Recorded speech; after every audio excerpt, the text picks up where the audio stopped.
The smoke was thick, a choking blanket that clawed down Melanie Carter's throat and into her lungs with every shallow breath.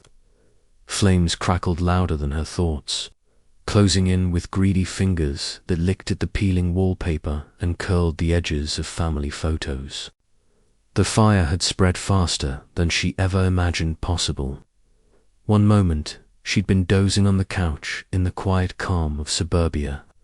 The next, smoke alarms blaring, the heat smothering, the world tipping sideways. She stumbled down the hallway, coughing hard, her vision swimming. Every door she opened was met with searing heat or an impenetrable wall of smoke. Her skin felt scorched, her hair damp with sweat. The walls moaned under the weight of the fire. She tripped, hit her knees, palms scraping the floor. The air was a furnace now, impossible to breathe. Her limbs felt heavy, her lungs near collapse. A thought flickered in the haze. This is it. Then came the bark, sharp, fierce, familiar, through the shattered remains of the living room. Window came a blur of muscle and fur duck, his powerful body launched through smoke and fire, eyes locked. On her. Melanie tried to speak, but the smoke stole her voice. Duke found her sleeve, teeth gentle but firm, and began pulling. Inch by inch, he dragged her toward the door, claws scrabbling against the burning floor, his body pushing through the searing heat. Melanie slipped in and out of consciousness, her mind clinging to one thing, him. The dog who had never left her side. Red and blue lights bled through the smoke as the wail of sirens grew closer. EMTs burst through the front yard gate. Shouts pierced the night. Orders were barked. Strong hands lifted her from the porch, wrapped her in blankets, placed an oxygen mask over her face. Her skin was raw, hair singed, but her eyes blinked open. Where's Duke? She rasped. Everything else could wait. 10 years earlier. Melanie Carter crouched behind the garbage bins behind her latest foster home, shivering in the cold. Her knees were scraped, her left eye swollen. She was used to being hurt, forgotten, unwanted, but she hadn't expected to find someone else left behind like her. A rusted black trash bag near the dumpster had moved. She had paused, afraid at first. Then, cautiously, she reached out and pulled the bag open. Inside, barely breathing, was a puppy, skinny, mangled, his fur matted and his ribs visible through his skin. He didn't bark, he just looked at her like he'd already given up. Melanie blinked away tears. "Hey, it's okay," she whispered, gathering the little body in her arms. She tucked him under her jacket, heart pounding. If her foster parents found out, they'd take him away. Or worse, but she didn't care. She snuck him into the shed out back, wrapped him in an old towel, and fed him scraps she'd pocketed. From dinner, he licked her fingers weakly, tail twitching once. "You save me, I'll save you back," she told him softly, pressing her forehead to his. She named him Duke, and from that night on, they saved each other. At 12 years old, Melanie Carter had already moved through more foster homes than she could count on both hands. Each new placement came with promises of stability, of love, of permanence, none of which ever stuck. Most homes treated her like a ghost, something to be fed and clothed, but not truly seen. So, she learned to shrink herself, to speak only, when spoken to stay quiet and unnoticeable. It was safer that way. Quieter homes meant fewer bruises, fewer outbursts, fewer reasons for anyone to look too closely. But Marsha Kelly's house had been different. On the surface, it was perfect. All pastel-painted walls, smiling family portraits, and store-bought casseroles on church potluck Sundays. People adored her. Social workers praised her. But behind the closed doors, the smiles turned brittle, and the kindness vanished. Marcia had rules, unspoken ones. Don't ask for seconds. Don't speak out of turn. Don't expect comfort. Dinner plates were rationed to scraps, and if you didn't eat fast, you didn't eat at all. Melanie learned to eat silently, to hoard what little she could, to become invisible. She didn't cry. There was no one to cry to. Then came the puppy. She found him one grey afternoon behind the alley near the dumpster, wrapped in a black trash bag like something disposable. He was barely breathing, a skeleton under torn fur, his body twitching from pain or fear or both. Melanie's first instinct had been to turn away. Too much risk, too much heartbreak. But something in his wide, pleading eyes rooted her to the ground. Maybe because they looked like hers. She smuggled him inside that night, sneaking through the back door and up into the attic crawl space she sometimes used to hide her sketchbook and extra snacks. She wrapped him in one of her old sweatshirts and pressed her ear to his tiny chest just to make sure he was still alive. She fed him scraps from her own meals, bits of bread, uneaten meat, whatever she could steal without being noticed. In that cramped, dusty attic, she whispered promises to him that he'd be okay, that no one would hurt him again, that as long as she was breathing, he'd never be alone. She named him Duke. Duke became her secret, her first real secret, the first thing in her life worth protecting. Every day, she'd spend hours training him softly, teaching him to sit, stay, heel. She read books from the school library about dog training, whispering the commands over and over like a prayer. He learned fast, smarter than any adult ever gave him credit for, smarter than they gave her credit for.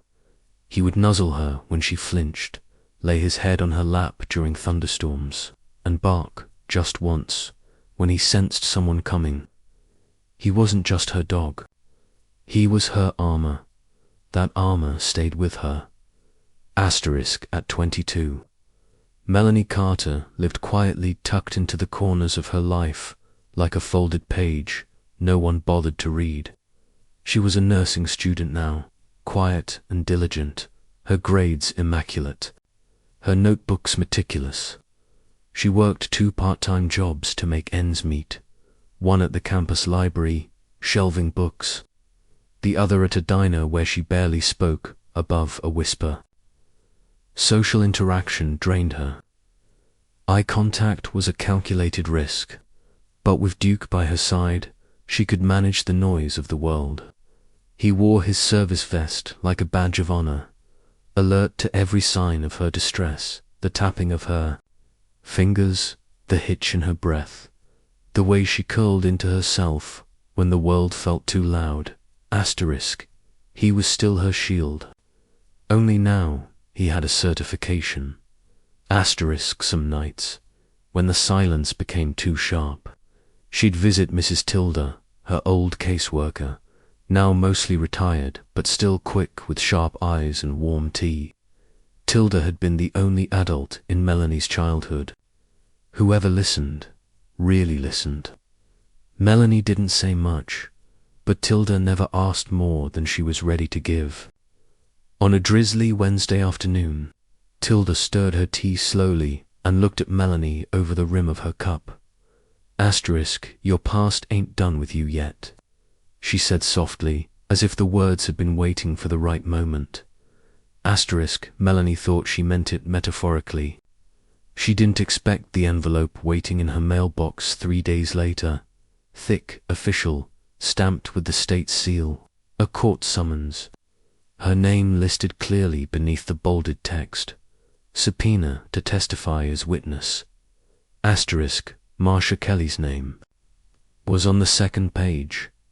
Under charges of child endangerment, abuse, and neglect. Melanie's stomach dropped. She couldn't remember how long she stood holding the papers, her hands numb, her breath caught in her throat. All she knew was that her past, the one she had so carefully buried beneath quiet routines and therapy worksheets, had clawed its way back to the surface, and now it was asking her to speak, to remember, to fight. The subpoena sat on Melanie's kitchen table for 2 days before she could bring herself to open it again. Even then, her fingers trembled as she peeled the envelope open, hard hammering like it had all those years ago when footsteps approached her bedroom door in the middle of the night. The official language blurred in her vision, but she didn't need to reread it. She knew what it said. She'd been called to testify against Marcia Kelly. Asterisk, she didn't want to testify. She didn't want to remember. That life, the hunger, the silence, the dread was supposed to be over. She had clawed her way out of that house, out of that past. She had built something new, fragile as it was. Every part of her screamed to stay out of it, to forget. But forgetting had never been easy. That night, Melanie lay curled on her couch, with Duke pressed against her legs, his body warm and steady. Her mind replayed the memories she kept locked away, the smell of sour milk in the fridge that only the kids were forced to drink, the cupboards locked with padlocks while Marcia's own children ate Pop-Tarts in the living room, the times Melanie had dared to ask for more food, only to be met with tight-lipped smiles and passive-aggressive prayers at dinner. Lord, help the ungrateful learn gratitude. Asterisk, she remembered crying quietly into her pillow, the sound of Duke's soft whimper beneath the bed, the warmth of his nose nudging her hand in the dark. She remembered the way Marcia's voice could turn syrupy sweet when social workers visited, how she called Melanie shy and a bit dramatic with a chuckle that made people laugh. Gaslighting, they called it. Back then, Melanie had just thought she was losing her mind. Asterisk, she told herself she wouldn't do it. She wasn't strong enough. She didn't owe anyone anything. But then she got the call. Asterisk, a child, no older than 9, was still in Marcia's care. A girl, a quiet one. The caseworker didn't give details, only that the investigation hinged on testimonies. Melanie was one of the oldest former foster kids tied to Marcia, one of the only ones willing to be contacted. The thought of that girl sleeping in the same bed, crying into the same pillow, wondering if anyone would ever believe her, it cracked something open inside Melanie, so she went. The courtroom was colder than she expected, all sterile walls and polished wood.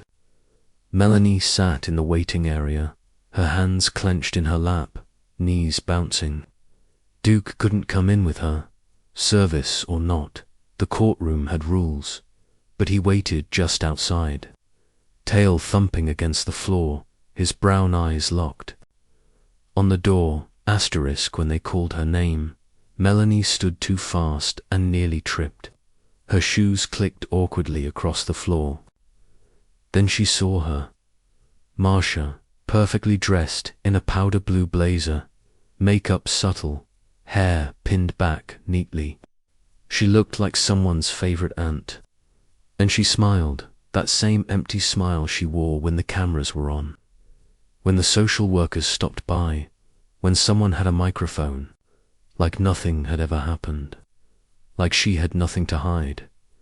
Asterisk, Melanie sat down at the witness stand, pulse pounding. The oath felt surreal. Her voice cracked when she said, "I do." She could see Marcia's lawyer out of the corner of her eye, all sharp lines and Coolathant smirks. Then the questions began. At first, Melanie's voice was barely above a whisper. She stumbled, flinched at every objection, every sudden movement. But once she started speaking, really speaking, the words didn't stop. Asterisk, she talked about the hunger, the shame, the lies, about Duke, and how hiding him had been the thing that kept her sane. Her voice broke when she spoke about the younger children who cried themselves to sleep. She described the fear, not of beatings, but of being erased, ignored, made to feel invisible until you questioned whether you existed at all. Asterisk, the courtroom was silent. Asterisk, then Marcia's lawyer stood. He used words like emotional, unreliable, troubled history. Asked her if she was on medication. Asked if she'd ever seen a therapist. Tried to twist her care for Duke into obsession. Asterisk, Melanie froze, until she remembered Duke waiting outside. Asterisk, she looked toward the exit, as if she could see through the wall, and she felt her breath steady. Asterisk, I'm not unstable, she said, voice firmer now. I'm a survivor. Asterisk, when the session ended, Melanie stepped outside on shaking legs. She dropped to her knees the moment the door closed and wrapped her arms around Duke, burying her face in his fur. His tail wagged once, then again, slow and steady. Asterisk, he had waited. He always did. Asterisk. The news broke quietly at first, a local story, on a county website, then a mention in a student group chat, a whisper in a hallway. But it didn't take long for Melanie's name to float through the air like smoke. At school, people didn't say much to her face, but they didn't have to. She felt the shift, the way conversation stopped when she entered a room, how her professors paused when taking attendance, as if unsure whether to call her name aloud. At work, her manager at the diner spoke to her like she was made of glass, avoiding eye contact.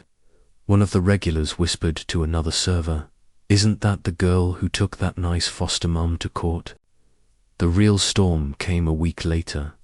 Marcia Kelly filed a lawsuit, defamation, the document said.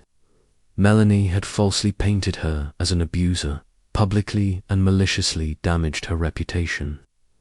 The wording made Melanie feel like she'd imagined the locked cupboards and empty dinner plates, as if her bruised memories were nothing more than stories. She stared at the printed accusation for hours, fingers tightening until the paper crumpled in her hands. Asterisk, but that wasn't the worst of it. Asterisk, an anonymous tip. Clearly, someone connected to Marcia claimed Duke was aggressive and unfit to serve as a support animal. A formal complaint was filed. Melanie received notice that Duke's certification was under review. There would be an investigation. Her anchor, her shadow, the one soul who had never wavered, now a potential liability. Asterisk, she sat on the porch with the letter in her lap. Duke's leash coiled beside her like a threat. He rested his head against her knee, eyes soft, trusting. Melanie couldn't look at him. Asterisk, the college called her in the next day. The meeting was short, clinical. The dean, flanked by a woman from student affairs, offered her a sympathetic smile that didn't reach her eyes. There's been concern. This lawsuit, the media attention, it's created a disruption on campus. We think it's best if you take a leave of absence while things settle. Suspended, Melanie left without speaking.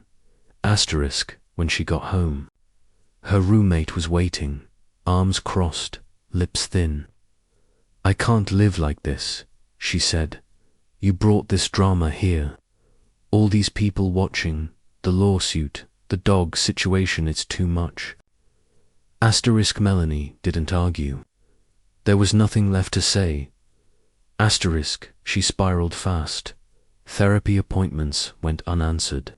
The alarm clock stopped mattering. The books she once cherished sat unopened on the floor. She pushed Duke away when he tried to curl up beside her. He watched her from the hallway, tail still, waiting. She resented the way he never stopped loving her, even when she couldn't love herself. Why'd I even speak up? She muttered one night, voice hollow. None of it changed anything. She remembered the courtroom, how she had stood there shaking, bleeding her story into the silence, hoping it would mean something. But the world hadn't changed. Marcia was still smiling for cameras. Melanie was the one who'd lost everything. She unhooked Duke's leash from the hook by the door and held it for a long time, walked it out to the porch, set it down. The message was clear, even if she couldn't say the words. She didn't deserve him. Maybe she never had. That night, rain came hard. A summer storm, sharp and fast, drumming against the roof like distant gunfire. Melanie stood at the window, watching it fall, the porch lights catching the drops like shattered glass. The leash sat there, soaking. And in that moment, something broke open. She remembered the cold, not the rain outside her current apartment, but the bitter, bone-deep chill of that night when she was 12. When she had clutched a soaked towel around Duke's trembling body in the shed behind Marcia's house. His ribs had shown through his skin. His breathing had been shallow, but he'd pressed into her even then, trusting. I won't leave. You, she had whispered, voice choked with the kind of certainty only a child can have. You don't leave me, and he hadn't. Not when she flinched at loud voices. Not when she curled up in a closet just to feel safe. Not through every foster home, every sleepless night, every panic attack. He had never left. So what was she doing now? Melanie stepped out into the rain barefoot. The porch boards were slick. The leash was cold and heavy in her hand. She turned back toward the door. Inside, Duke sat waiting, his tail tapped once against the floor. No judgment, no anger, just love, steady, patient, eternal. She knelt and held him. Let herself cry until her breath hitched and her body shook. For the first time in weeks, she didn't try to stop it. Duke licked her cheek, nudging her gently, and curled his body around her like a shield. She whispered, I'm sorry.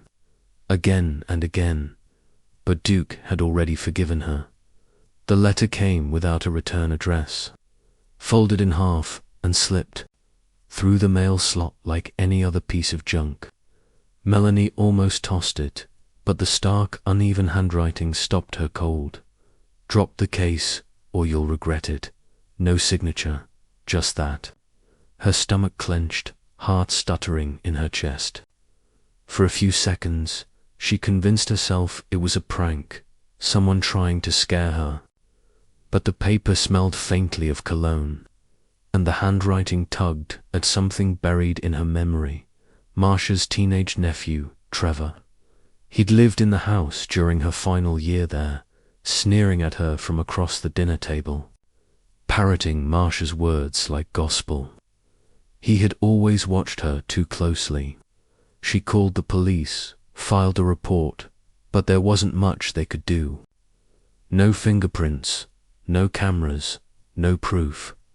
That night, she tried to sleep with the windows shut tight, doors locked, Duke curled at her feet.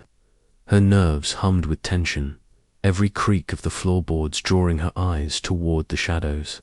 Sometime, past midnight, exhaustion dragged her under. She never smelled the smoke. Duke did.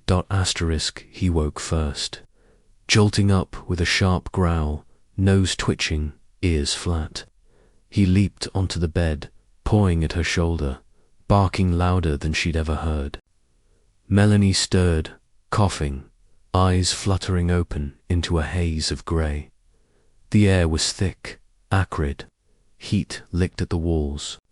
Fire danced under her bedroom door like fingers tapping a warning. Asterisk panic seized her lungs before the smoke could. She tried to get up, stumbled, coughing hard enough to gag. Duke bit the edge of her sleeve and tugged with frantic force, dragging her toward the far wall. The door was already a sheet of flame. The window, their only chance. Asterisk, she reached for it, but fell, her vision tunneling. Duke lunged past her, threw his body into the window once, twice. Glass shattered. Blood splattered from his paw, but he didn't hesitate. He turned, latched onto her shirt collar, and heaved. Inch by inch, he pulled her toward the opening, smoke curling around them like a fist. Asterisk outside, the night exploded. In orange and red, neighbors shouted. Phones recorded. Sirens screamed in the distance. Duke emerged from the window first, limping, his paw slick with blood. Then Melanie, barely conscious, eyes fluttering open as the cool air hit her lungs. She choked, coughed, and reached for him with a trembling hand. Asterisk, within minutes, EMTs arrived. Firefighters doused the house, now fully engulfed. Duke was rushed to the vet with Melanie begging them not to leave him behind.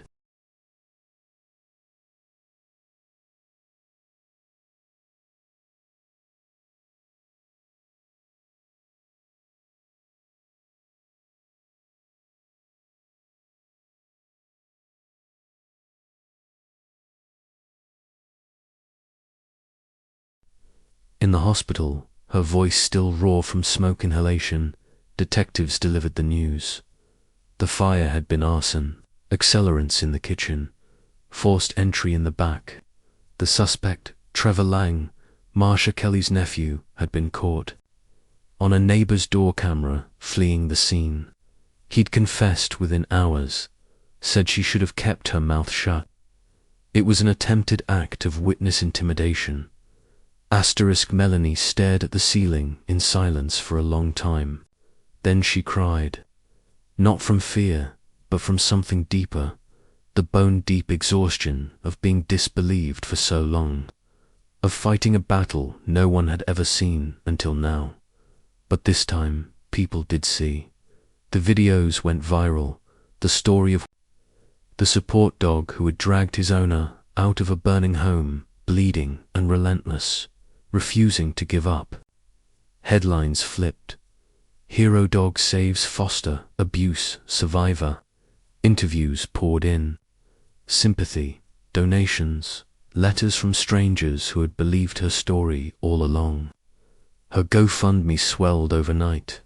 Even her college reversed her suspension and issued a formal apology, asterisk, and through it all, Duke lay beside her hospital bed.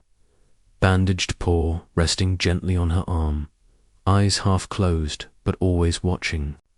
Her hero, her anchor, her truth.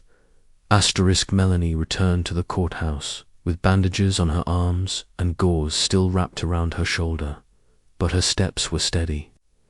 The air buzzed with tension, but this time she didn't feel small beneath it. She stood taller than she had weeks ago, her gaze clear, her jaw set. Duke walked beside her, limping slightly but alert, his vest freshly cleaned and his head held high. Cameras flashed, but she didn't flinch. She wasn't here to hide anymore.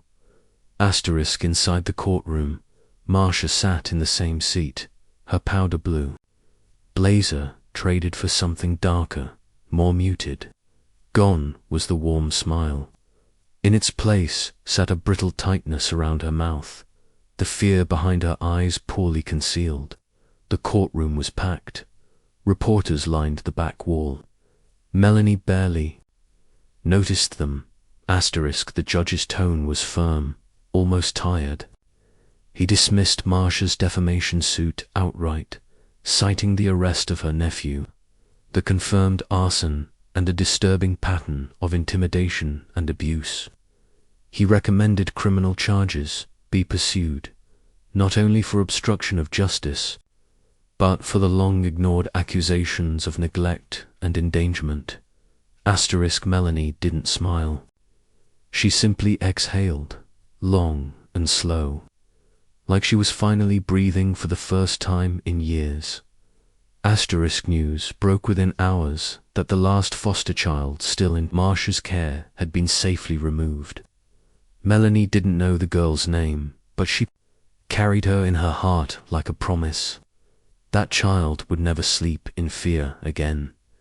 Her phone didn't stop ringing for days. One call came from the dean of her college, voice heavy with regret, offering not just reinstatement but a public apology and financial assistance to replace the things she'd lost in the fire. Another came from a survivors' support network. They had a furnished apartment available, donated by a charity that helped victims of domestic abuse and trauma start fresh.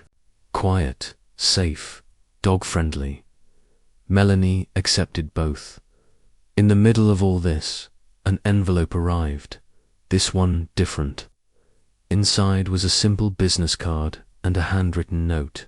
No charge, just justice. Call me if you're ready to take the next step. It was from a well-known attorney who had followed her case in the press. She called him the next morning. Not out of vengeance, that part of her had burned away with the house, but out of duty, for the kids who couldn't speak yet, for the ones still trapped in smiling, silent homes. The lawsuit against Marcia would be long, but this time, Melanie wouldn't be alone. Duke adjusted quickly to their new apartment, sunlit, quiet, filled with second-hand furniture that felt more like home than anywhere Melanie had lived in years. Every morning, she opened the curtains to let light in, and every evening, she sat on the balcony while Duke rested his head on her feet. Watching the world go by, he had saved her life more than once. Not just from fire and smoke, but from silence, fear, and the belief that she didn't matter. He had believed in her when she couldn't. And now, she believed in herself to ... She went back to class the following semester, head held high. Some students stared, some smiled. A few even offered quiet thank yous. But Melanie didn't need their approval anymore. She had her truth. She had her purpose. And she had Duke, her hero, her shadow, her beginning.